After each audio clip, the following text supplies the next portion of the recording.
Welcome to another episode of the Journey to Gold Zone podcast. I'm Jay Holder, joined by my co-host, Olympian Amy Begley. And we have a very special guest today, 22-time Paralympic medalist. Do I have that right? Is that Yes. total right? Yes.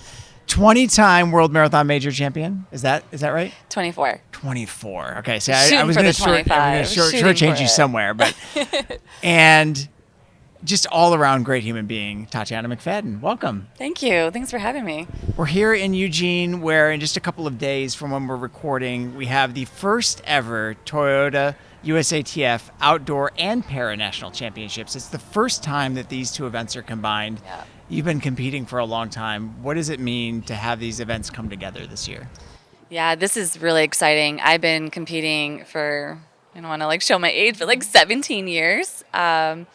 And I'm just so happy that it finally happened. I was pretty nervous about it not happening before LA. The LA Olympics and Paralympics. So this is amazing. And I think the crowd is really going to enjoy it. It's going to give the athletes more visibility, and we can really showcase what we do.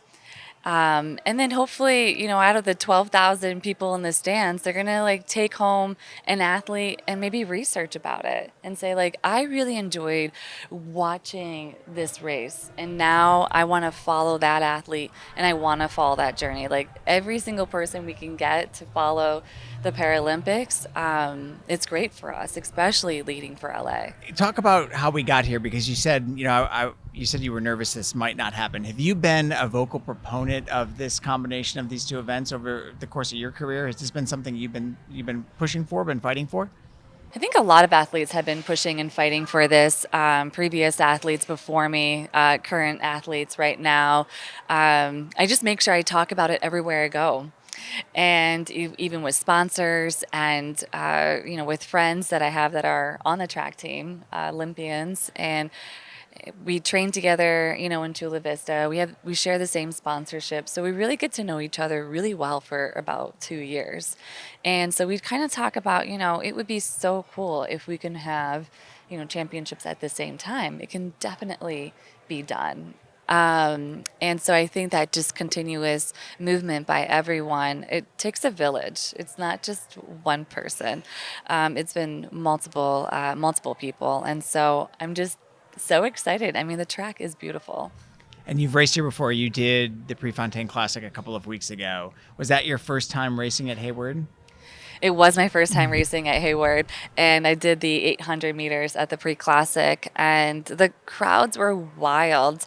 I was told that people stood up for my race towards the end, and so that was really cool. And to hear the cheering coming down to the last 100 meters, that was really cool and something really, really special. And it was nice to have a win in the home turf.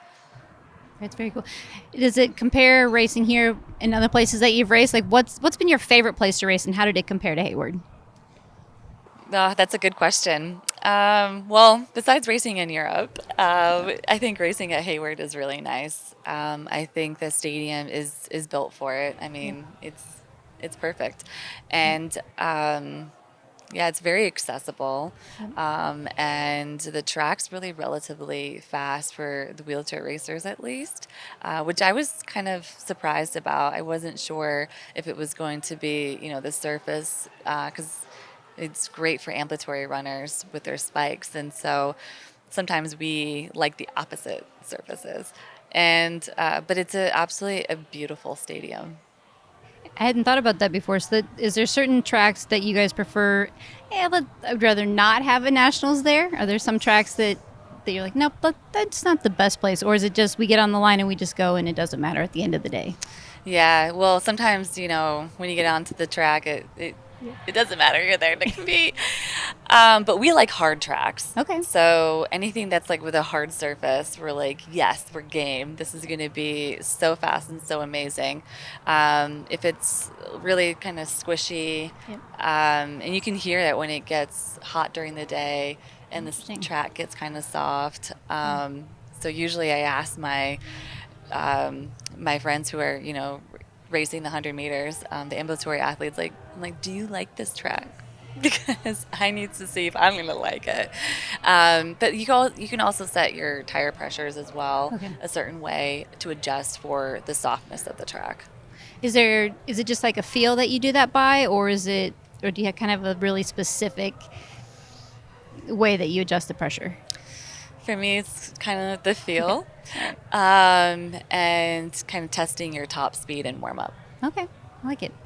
I want to talk about your range, because when we were introducing you for the show, we talked about, I know you from your many marathon wins, Yes. but coming up this week, you're racing the 400 and the 100. Yes. Couldn't be further from a marathon. Exactly. What's behind your decision to do the sprint events here on the track, and then this fall switch over to the marathons and do some road racing? What is that just something you like more when you're on the track doing the shorter stuff? Is it a different kind of training?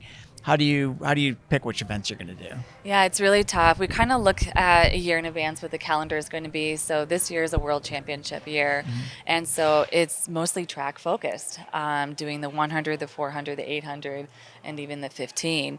And so I did a couple of races in Europe this year in Switzerland and kind of tested the waters on the 1, 4, and 8. Just really working on high speed, high volume, because in marathons you don't really get that as much, right? Mm-hmm. That's done way early in the season, and so you have to kind of build up speed again to be on the track. So I really just focused on just track events this year, and I focused on the 100 and the 400. Because those are the events that I really want to master again. I've been hovering the world record a little bit in the 100. In the 400 meters, I broke the world record in Europe. And, in Tokyo, I didn't qualify for the event. In Paris, I got second. And in Paris, I just missed the bronze medal. So I want those back for LA. And I want to be very strong, knowing that I can place top 3 in the 1, 4, and 8, and in the relay as well. How do you balance the different kinds of training that it takes to train for 100 and then train for a marathon? How quickly can you flip that switch? It takes a little bit of time. So transitioning into marathons that will happen in August. Kind of really focused late August, early September, doing a lot of longer tempos, longer runs. So on Saturdays or Sundays, that's where we do like 15 or 20 miles to really try to get the mileage in. Sometimes we work out twice a day, and so we spend a lot of time in that racing chair and on the road. Yeah, it makes for a really long season, because I know you did Boston in the spring. Now you're focusing on track all summer. You're going to do road racing in the fall. Do you take breaks? I do take breaks. I take at least 2 weeks somewhere in the year. So I definitely take breaks.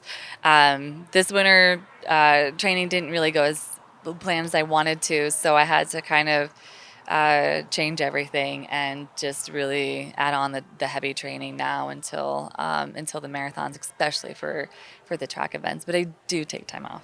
And you did have a strong end to your, maybe it wasn't the end to your road racing season, but I know you won the Boston 10K.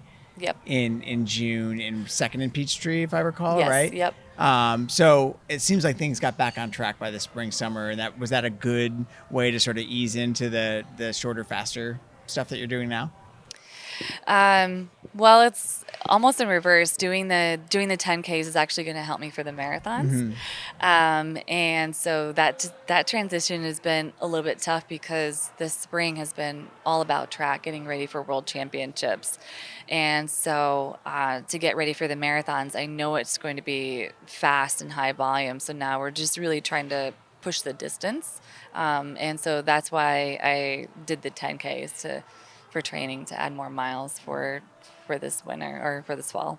Well, we're glad you're here for the track. I think it's going to be exciting for the fans and for everybody else.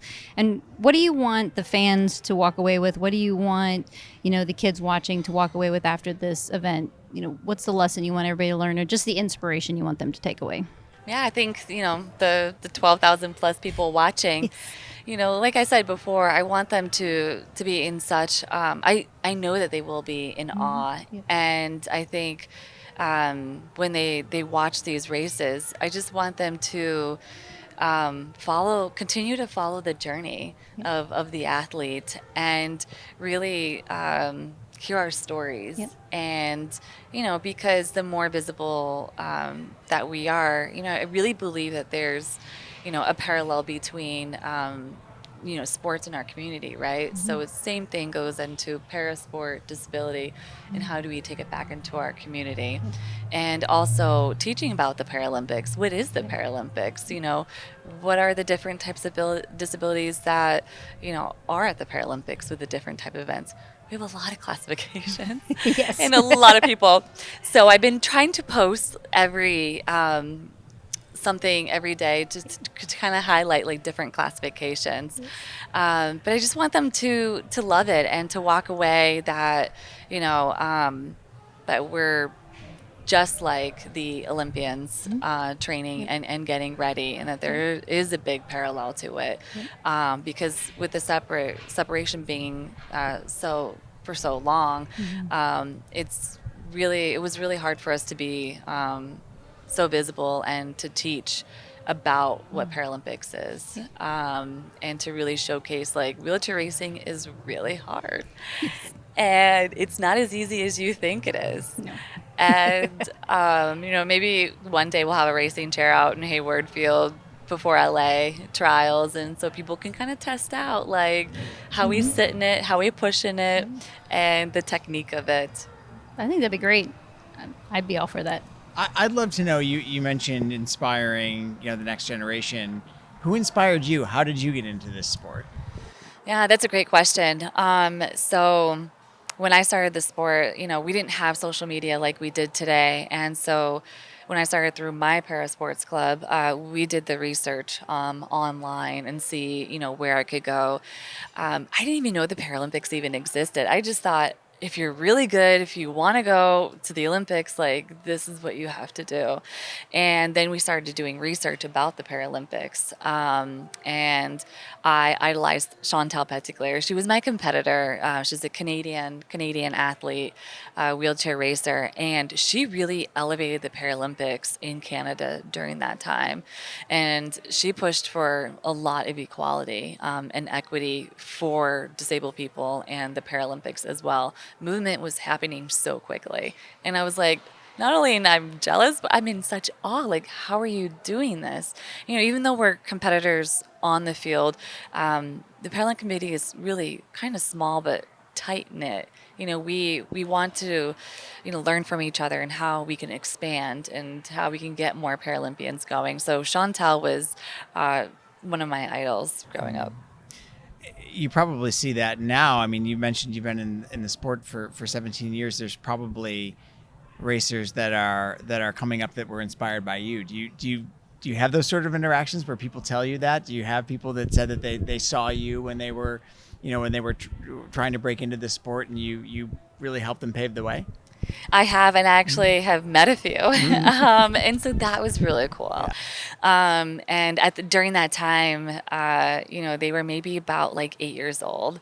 And so that was really, that was something special that, that they look up to me, and that, they want to get into wheelchair racing. And and I'm like, this is why I'm in it still. And it makes me so happy, and it makes me like fall in love with the sport and what I'm doing. And I think that's why I've lasted for so long, really not only taking care of my body health wise, but, I think just finding the joy in the sport. It does, like any endurance sport, it does take a toll on your body. Yeah. What are some of the tricks that you have, or the methods that you have to stay healthy and to avoid injury and to allow your body to take the volume that you put into this? Yeah, it's we have to remember that we are human, and that things will happen. And for me, the major thing that almost stopped my career was blood clots. And blood clots I can feel my legs, so they're extremely painful and very dangerous. Yeah. And so back in 2017, I thought, oh my gosh, like, is my career over? What do we do? So I did the research with my medical team there, and they said you can continue to exercise, and we encourage exercise. but it's going to be incredibly painful, and it's going to take about 18 months to recover. And so I think that was the hardest part of my journey, was starting over and figuring out, like, okay, how am I going to train again after I recover, because I'm missing so much time. Yeah. And our sport is getting more and more competitive, I feel like, every year. And so each day, my competitor is getting a lot better, and I'm still in that recovery phase. So I started from scratch. I couldn't do the high volume that I was doing before. And so I broke it down to 2 smaller, shorter sessions, and adding lifting back 3 times a week. And nutrition really, played a huge role in it as well, to maintain your fitness for as long as you can. And just taking it one day at a time, and not to fall into the pressure of getting back and winning again, because my mind wanted that so bad, but my body was not going to allow that. Is that how you stay positive, breaking it down like that one day at a time mentality? Because I'm sure it's hard to be optimistic when you're in the midst of that. That, and also your support system. Your team really matters. And so sometimes you need to switch up your team, because it's going to work out better for you. And that's exactly what I did. The mentality, and also the major world marathons were just incredible in supporting me, and I just cannot thank them enough. Going back to these races, it almost like saved me going back every year, and seeing how I can do, and just continuing to push myself to the next level, to the next level, to the next level. And, just in Paris, I felt like it was the first time that I had my turning point. So in LA, I feel like I'm already feeling like I was in 2016. And so I'm really excited for LA, because I know I will be there again for my events, including the marathon. Yeah, and you talked a little bit about lifting and nutrition and mental prep, and tell us a little bit about the team that you surround yourself with now, and because we can't do this by ourselves, so give your team a shout out. Who's working with you? Yes, close friends, your teammates, my partner, my parents, my sisters, my aunt and uncle, my coach, my 2 coaches, the nutritionist, sports psychologist. They've all played such a huge role, and really believing me, even on my down days. And also, I think that also major marathons have been part of my team as well, and just saying, okay, like, it's okay. Like, we still believe in you. You've got this. And they do that with everyone, which is amazing, coming back from injuries and really supporting the athlete. So it's really, the team behind the team is important. I know you trained in Illinois for a long time. You're on the East Coast now. How's the training different, and and what was behind that move? Yeah, so again, that was the big switch. After I got blood clots, and trying to do that same training was too difficult for me during that time. I mean, I was severely clotted, and the lymphedema was awful. And so I knew that I needed to start over, and to have a team of 20, I just couldn't have the focus also just on me. And it was hard, because I was there for 10 years. Yeah. And it was tough on me too, because I'm like, oh my gosh, it feels like a divorce. Like, but I think that this understanding was mutual. And so training on my own, I mean, it's very different. You have the people there pushing you. And so I kind of had to figure out how to push myself and race against myself, instead of having the bodies around me. So having my Garmin, tracking the heart rate, tracking the speed, and really, talking about my training weekly, and kind of analyzing charts and looking at it more of a scientific way. Having people to train with is really helpful, especially in races. So I know a lot of athletes that don't have anyone to train with. When they get in that group, that's a scary thing for people that don't have anybody to train with. So you had it for, you said 7 years, right? Or 10 years? 10 years. So at least you had a group to train with. So would you recommend to people to join a training group, to be able to have that background, to be able to train with people prior to going into races? I mean, absolutely. Test the waters, see if it's appropriate for you, because sometimes it may not be. Yeah. And then sometimes it could absolutely change your world. Yeah. It's something that you needed Yeah. for someone else to push you. Yeah. So I definitely say, test the waters, but also do what's best for you. Looking forward to LA. What do you think that we need to do as a sport collectively over the next 3 to 4 years to really make sure that the Paralympics get the exposure that they need? Like, are we on the right trajectory? And what else can we all do together to make sure that the fan base is there when we have this home Olympics a couple of years from now? Yeah, I think we're starting to do it right now. Being part of this podcast, being part of this interview, I made a suggestion in my post, have the media not to be afraid to ask questions and to go up to the athletes and to kind of, get a little bit more understanding of their disability. Start researching online, and don't be afraid. I think making mistakes is okay. And because we're learning together, we're growing together. And I think having nationals together this year at Hayward, it's the start to something absolutely beautiful. And I know it's going to be a learning experience on both sides. But I just encourage people not to be afraid and to really just ask those questions. I mean, I don't really get offended because it's a teaching moment, right? You're teaching, you're educating. So yeah, I really just encourage the media to push a little bit more. Yeah, I think it's a really great point, because I've been in a lot of press conferences and rooms where you clearly know people want to ask a question and they don't, because they're afraid of what the response might be. So it's really encouraging to hear you say that, and hopefully that makes a difference in how the sport's covered overall. And highlight us. Yes, and of course. Keep those cameras rolling. Right? All right, so we're talking about athlete stories, and you have such an amazing story.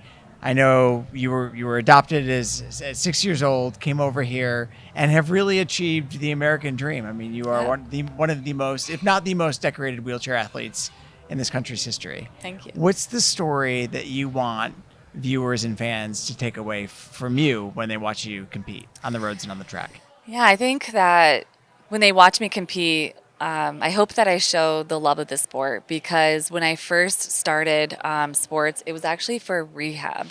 So I was born in St. Petersburg, Russia, and I was born with spina bifida. So that's where you have a hole in your back and your spine sticks out. And usually you need surgery immediately after birth. For me, that wasn't the case. It was about roughly 21 days. So it was a miracle at that point that I survived. And shortly after that, I moved to orphanage number 13. And that's how they were all labeled. They weren't named anything specific. They were just sort of, you were a number. And so that's where I lived for the first 6 years of my life. No medical treatment. So how I got around the orphanage was walking on my hands or scooting just like inches above the floor. And a lot of people are like, well, that's where you got your strength from. Like, that's why you're built for it. Yeah. Exactly. Do you remember any of physically that? and mentally. Do you have any memories of that? I do a little bit, yeah. I do, because when I went to go back to see it, I was like, wow, everything seems so small. So small, but when I was there, everything seemed so big because I was so tiny, and I was just scooting on the floor. And we had 2 rooms, one room with with all the beds, another one with the eating. But the 6th year absolutely changed my life forever when my mom walked through the door. So my mom worked for an adoption agency. It was her own adoption agency, International Children's Alliance, and she placed over 2,000 children with disabilities. It was absolutely amazing. And so she went around the entire orphanage, and she's like, I want to see absolutely every room. Like, I want to see everything. And so she saw me, and it was just like love at first sight, it felt like, and I knew my life was going to change. So before I knew it, I was onto the plane to the U.S., and a lot of first things happened. Getting involved with school, and I had ice cream for the first time, and I didn't understand the concept. I was like, this is too cold. Like, put that in the microwave. And I didn't understand like hot dogs and peanut butter I and still don't understand hot jellies. dogs, but I did not like it, and I still don't like hot dogs Yeah. to this day. And but the thing that after all my surgeries, the thing that really changed was getting involved with the local sports community for para athletes Yeah. in Baltimore, and we did the research to find that program. And I tried everything there. I did swimming and ice hockey and table tennis and wheelchair basketball. And finally, I tried wheelchair racing and I loved it. I don't know if it was the need for speed as a young child, but I just really took to it. And every single weekend, my parents drove me to that program. I mean, bless their hearts. They sat there for hours and watched me do multiple sports. But what I learned from that program was that not only was I getting physically stronger, but mentally stronger, where I could dream of becoming anything I wanted to be.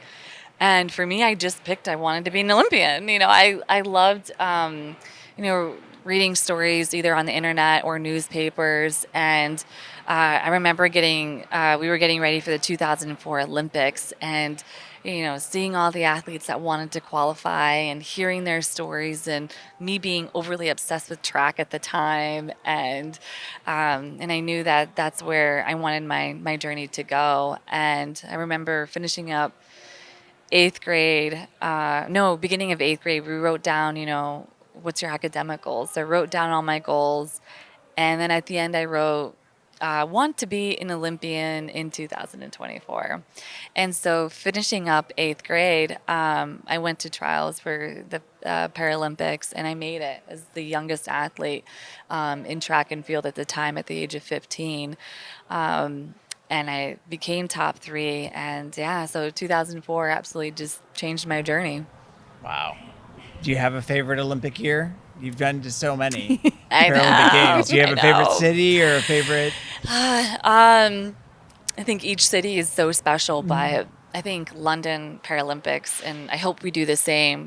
They had a turning point in how they were advertising for the Olympics and Paralympics. So they called it the OP, the Olympics and Paralympics. So anytime they were advertising the Olympics, they also advertised a little bit about the Paralympics, gave a little bit of a sneak peek. And that really helped to start the journey of the games. And everything was sold out. And the fans really enjoyed it. And I think we sold like over 1 million tickets. We did a really great job in Paris as well. We had pretty packed stadium for prelims, and we haven't had that in the past. And then finals was always sold out. And so the challenge, I have for people going into LA is that start highlighting Paralympians now Yeah, and what they're doing today. Athletes who've been in it for a while, athletes who, I hope you can hear me still. Okay, great. Highlighting, athletes right now who've been in the journey, new athletes, upcoming athletes. It's so important to tell a broad story. Is there anything else that you want to shout out today? Where can people find you, follow you, give us your hashtag, give us your handle, all the things? Well, yes, you can follow me in my journey on Facebook, Tatyana McFadden USA, on Instagram, Tatyana USA, and on TikTok, Tatyana McFadden. So, yes, follow my journey, and we can see how we do in LA. Yeah, well, best of luck this week Thank here you. in the 400 and the 100, and I'm sure I'll see you on the roads throughout the fall. Yes, absolutely. Thanks, Thank you. Tatyana. Thank you. Thank you. That was great. Thank you. Thank you.